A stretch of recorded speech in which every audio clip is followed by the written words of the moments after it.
under 45,000 ভিতৰত এটা gaming PC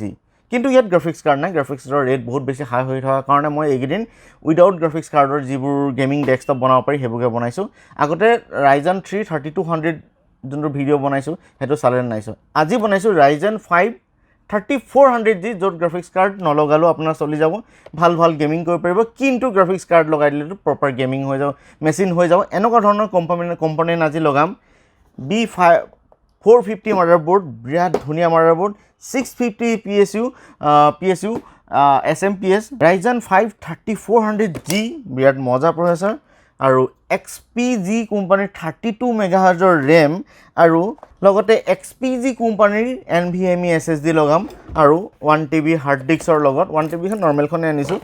আৰু এইটো এটা কেবিনেট এনটেক কোম্পানীৰ বিৰাটেই ধুনীয়া কেবিনেট গোটেইখিনি মজা কিবোৰ্ড মাউচ আপুনি জেনেৰেল এটা লৈলেও হ'ব বা দামী ল'লেতো ঠিকে আছে বহুত ভাল কথা কিন্তু জেনেৰেল ল'লেও হৈ যায় প্ৰথমতে আপোনালোকক কেবিনেটটো দেখাই লওঁ ইয়াৰ ওপৰত তলে কি ধৰণৰ তাৰপিছত মই SMPSটো ফিট কৰিম SMPS 650 ৱাটৰ এইটো 80+ গোল্ড চাৰ্টিফাইড এটা SMPS হয় যোনটো এনটেক কোম্পানী বহুত ভাল SMPS এইটো প্ৰথমতে ইয়াত ফিট কৰি লওঁ আৰু ইয়াৰ কি কেনেকুৱা ইয়াত ফিচাৰ্ছ আছে বা লাইটিং কেনেকুৱা আছে মই দেখাইছোঁ NX310 এনটেক কোম্পানী NX310 ইয়াৰ মডেল নাম্বাৰ আৰু এইটোৰ প্ৰাইচ আপুনি বহুত বেছি নহয় এইটোৰ প্ৰাইচ অনলাইন বা অফলাইন আপুনি 3400 বা 3500 পাব ইয়াৰ ওপৰত পিনে চাওক এইটো আপুনি হেডফোন জেকৰ কাৰণে দুটা USB 2 আৰু এটা USB 3 আৰু এইটো ই যোনটো আগপিনে লাইট আছে ইয়াত ফেন আছে লাইটিং ধুনীয়া ফেন মই অন কৰাৰ পিছত দেখাব পাৰিম আৰু এইটো লাইটটো চেঞ্জিং কৰিব পাৰে আৰু এইটো লাইট ইণ্ডিকেশ্যন আৰু এইটো হৈ গ'ল পাৱাৰ ছুইচ আৰু যদি আপুনি এইটো চাইডে চাই আপুনি সম্পূৰ্ণ টেম্পাৰ্ড গ্লাছ মন কৰিছে কিন্তু আপুনি অনলাইনত যদি কেতিয়াবা কিনে কেতিয়াবা এখন প্লাষ্টিকৰ আহিব পাৰে আৰু বেক চাইডে এই ধৰণে মাদাৰবোৰ্ডৰ এখন ইয়াতে লাগিব আৰু এইপিনে PCI স্লট লগাবৰ কাৰণে আৰু এইটো SMPS স্লট আৰু ইয়াত এখন ফেন আছে মই ওপৰ পিনে দেখাব পাহৰি গৈছিলোঁ এইপিনে এখন যোনটো এয়াৰ গ্ৰিল আছে এয়াৰ ল'বৰ কাৰণে এয়াৰ ইনটেক কৰিবৰ কাৰণে এখন মেগনেটিক এখন জালি লাগি ধৰে ধুনীয়াকৈ দেখিছে ন গোটেই কেবিনেটটো উধৰ পৰা মুধলৈকে জালি দিয়া আছে যাতে এয়াৰটো ভালকৈ লয় কিছুমানে হেভি গেমিং PC বনাব পাৰে য'ত আপোনাৰ বহুত বেছি দৰকাৰ হয় আৰু যদি আপুনি SMPSটো লগাব হয় সেইটো চাইডে খুলিলে নহ'ব এইটো চাইডে খুলিব লাগিব এইটো চাইডে ইয়াৰ পিছপিনে নট বল থাকে এইকেইটা খুলিব আৰু সন্মুখৰ পিনৰ পৰা এই ধৰণৰ ইয়াতে লাইটবোৰ জ্বলিব আপোনালোকে গম পাব অলপ দেৰি পিছতে ইয়াত লাইটবোৰ যেতিয়া জ্বলিব খুব ধুনীয়া লাগিব আৰু চাগে এইপিনে লাইটিং দেখিছে LED ষ্ট্ৰিপ ইয়াতে আছে এইটো আৰু এইপিনে টেক VP 650 ৱাটৰ এটা SMPS আপুনি দেখিছে মই এইটো কাৰণে 650 আনিছোঁ যাতে কোনোবা এজনে এইটো হেভি গেমিং মেচিন বুলিয়ে ধৰিব পাৰি যদি ইয়াত হেভি গ্ৰাফিক্স কাৰ্ড লগাই দিয়ে কিন্তু এতিয়া গ্ৰাফিক্স কাৰ্ড নলগাওঁ ভিডিঅ'টো জল্দি কৰিবৰ কাৰণে 4টা নোট লগাবলৈ মই 2টা নোটতে লগাই থৈ দিছোঁ আৰু এইপিনে ৱায়াৰখিনি এইপিনে মাজে মাজে পাৰ হৈ যাব আৰু ইয়াত থকা এইকেইটা খুলি দিব এইবোৰ মাদাৰবোৰ্ডৰ লগত কানেকশ্যন হ'ব মাদাৰবোৰ্ড ফিটিং কৰিবলৈ এই পিনৰ নটকেইটা খুলি ল'ব যাতে গ্লাছখন ধুনীয়াকৈ খোল খাই যায় আৰু খোলোতে সাৱধানৰ নামত যাতে পৰি নাযায় কাৰণ কেলৈ এখন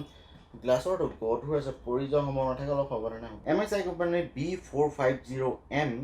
Pro VDH মাদাৰবোৰ্ড এখন খুব মজা মাদাৰবোৰ্ড ইয়াৰ MRPটো এবাৰ চাওকচোন 9000 কিমান টকা মাদাৰবোৰ্ডখনৰ দাম কিন্তু এখন 7000 মান টকাতে আপুনি কিনিবলৈ পাব এইখন হ'ল মাদাৰবোৰ্ডখন এবাৰ লগাই দিওঁ এতিয়া আৰু 4টা স্লট আছে ফ্ৰেণ্ডছ এখন 4টা স্লট দেখিছে নহয় বৰ্ডখনৰ পিছনে চাওকচোন USB 2টা ওপৰত ইয়াত 2টা ইয়াত 4টা মানে 6টা 8টা USB পৰ্ট আছে তাৰে 4টা USB 3 আৰু USB 2 4টা আৰু VGA পৰ্ট DVX পৰ্ট আৰু এইটো হৈ গ'ল HDMI পৰ্ট LAN পৰ্ট এইটো সাউণ্ড পৰ্ট PS2 পৰ্ট মানে সব দি দিছে আৰু 21300 MRP আছে কিন্তু ইমান দাম নহয় 17000 মানতে এইটো আপুনি পাই যাব Ryzen 5 3400G Vega 11 গ্ৰাফিক্স লাগিছে 4 কোৰ 8 থ্ৰেডছ 4.2 ম্যাক্স স্পীড লৈকে যাব 3.7 এইটো বেছ স্পীড হয় ম্যাক্স স্পীড গুচি যাব 4.2 আৰু এটা 4 কোৰ প্ৰচেছৰ 8 থ্ৰেড প্ৰচেছৰ হয় 4 কোৰ 8 থ্ৰেড প্ৰচেছৰ Vega 11 গ্ৰাফিক্সৰ লগত এইটো আহিছে খুব ধুনীয়া নৰ্মেল গেমবোৰটো অনায়াসে আপুনি খেলিব পাৰিব এই প্ৰচেছৰটিতে আমি লগাই লওঁ প্ৰচেছৰটো লগাই ল'লে লগোৱাৰ ওপৰত ফেন এনেকৈ লগাই লৈ এই চুককেইটা মিলাই ল'ব আপুনি এইকেইটা পৰ্টকেইটা এনেকৈ মিলাই লৈ নটকেইটা জেগা বহিছে নাই মিলাই লৈ অকল নটটো এনেকৈ কচি দিয়ক আৰু এতিয়া এই নটটো এনেকৈ কচি দিয়ক এই 4টা নট এইকেইটা এইপিনে আছে এই নটকেইটা কচি দিয়ক প্ৰচেছৰ ফিট কৰাৰ পিছত এই মাদাৰবোৰ্ডখন আপুনি এই ধৰণে ইয়াত ধুনীয়াকৈ লগাই নটকেইটা ইয়াতে নট আছে এইবোৰ স্ক্ৰু ইয়াত কচি দিয়ক 8GB DDR4 32 MHz এখন দেখিবলৈহে এনেকুৱা কিন্তু 8GB নহয় 8GB লাইটিং নাই কিন্তু এখন 32 MHz স্পীড মজা XPG কোম্পানী ফ্ৰেণ্ডছ XPG হ'ল এডাটাৰ এটা ব্ৰেণ্ড যোনটো গেমিং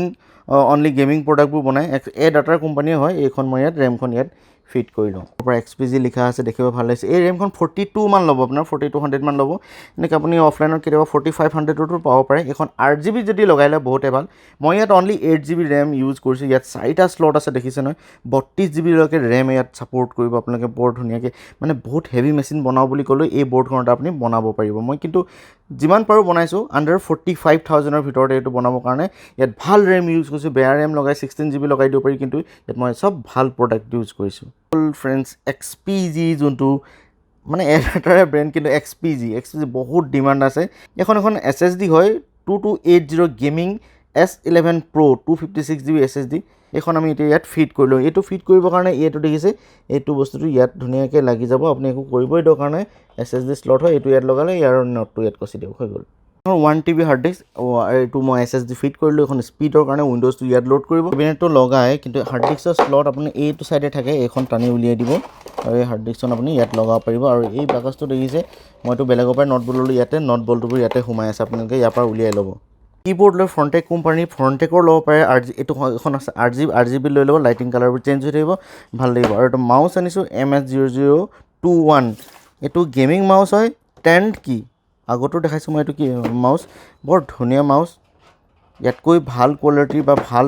ব্ৰেণ্ডৰ আপুনি ল'ব পাৰে এইকেইটাও কিন্তু ইমান বেয়া নহয় খেলিব পাৰে ফিট কৰি ল'লোঁ এইবোৰ দেখিছে কালাৰ এইটো মই দেখাই আছোঁ বাৰু আৰু ৱায়াৰবোৰ এই ধৰণে এইটো ছাইডৰ পৰা বাহিৰৰ পৰা আৰু এইপিনে হ'লে এই ধৰণে নিট এণ্ড ক্লিন এটা দেখি পায় এনেকৈ হ'লে ভাল লাগে আৰু মাউচ এণ্ড কীবৰ্ড মই এইটো ছাইডে কানেকশ্যন কৰিলোঁ এইটোখন চুইচটো যদি মই একবাৰ চেঞ্জ কৰোঁ এবাৰ ক্লিক কৰিলোঁ এই ধৰণে আহিলে আৰু এবাৰ ক্লিক কৰিলোঁ এই ধৰণে বেলেগ বেলেগ ধৰণৰ আহি থাকে মেইন লুকিং এইটো ধুনীয়া ঘূৰি থাকে এনেই নহয় এইটো কেবিনেটটো ইমান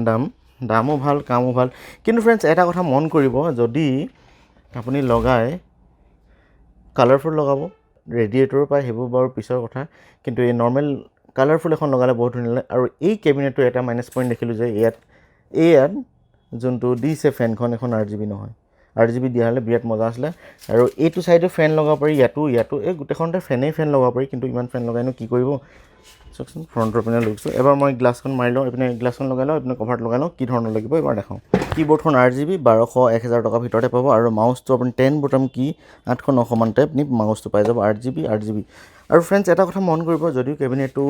ধুনীয়া কেবিনেট আৰু ইয়াত কালাৰফুল বস্তু লগালেহে আৰু বেছি ধুনীয়া হয় এতিয়া দেখিবলৈ চব বহুত হেভি যদি মেচিনো হয় ইয়াত বেছিক কম্পিউটাৰ নিচিনা লাগিছে কাৰণ কেলৈ XPG যদিও ৰেম আছে ইয়াত কিন্তু 8GB নহয় ইয়াত ফেনখন যোনখন আছে 8GB নহয় বেক চাইডে যিখন ফেন আছে দেখিছে নাই দেখা নাজানো ৰিফ্লেক্ট হৈছে ইয়াত যিখন ফেন আছে ইয়াত যিখন ফেন লাগি আছে বেক চাইডে এখনো 8GB নহয় সেইকাৰণে দেখিবলৈ যেন একদম লুকটো নৰ্মেল কিন্তু এইটো এটা হেভি মেচিন Ryzen 5 3400G লাগি আছে যোনটো উইদাউট গ্ৰাফিক্সত ধুনীয়া গেমিং কৰিব পাৰিব কিন্তু ফ্ৰণ্টৰ চাইডে লুকছটো চাওক এই ধৰণৰ কালাৰটো চেঞ্জ হয় ধুনীয়াকৈ ফ্ৰণ্টৰ চাইডে একদম বৰ ধুনীয়া আৰু এইটো চাইডেতো আপোনাৰ নাই একো বন্ধ থাকে সম্পূৰ্ণ ফ্ৰণ্টৰ চাইডে মজা আৰু মাদাৰবোৰ্ডখনৰ কাৰণে মেইনলি আপোনাক এটা মই মন কৰা দিছোঁ যে পিছপিনে পৰ্টবোৰ কিমান থাকে PS2 যদি লগাব মন গৈছে PS2 লগাব পাৰিব DVX VGA HDMI দি আছে HDMI লাগিবই আৰু দুটা USB ইয়াত দুটা USB ওপৰত 4টা USB 3 তলত লেন পৰ্ট গোটেইখিনি সমস্ত দিয়া আছে আৰু ইয়াত PCI কাৰ্ড ল'বৰ কাৰণে আৰু এইটো SMPS বাছ আজি ভিডিঅ'টো ইমানটো ফ্ৰেণ্ডছ বেছি দেৰি নকৰোঁ আৰু মই ভিডিঅ'টো অকলে কৰাৰ কাৰণে কিছুমান বস্তু থাকি গৈছে নট য'ত লগাব লাগে 4টা দুটা লগাইছোঁ আপোনালোকে যদি ভুল হৈছে ক্ষমা কৰি দিব আজিলৈ আহিছোঁ থেংক ইউ বাই বাই জয় অসম ছাবস্ক্ৰাইবটো কৰি থ'ব ছাবস্ক্ৰাইবটো মেইন এনেকুৱা ধৰণৰ ভিডিঅ' নতুন আহি থাকিব ফ্ৰেণ্ডছ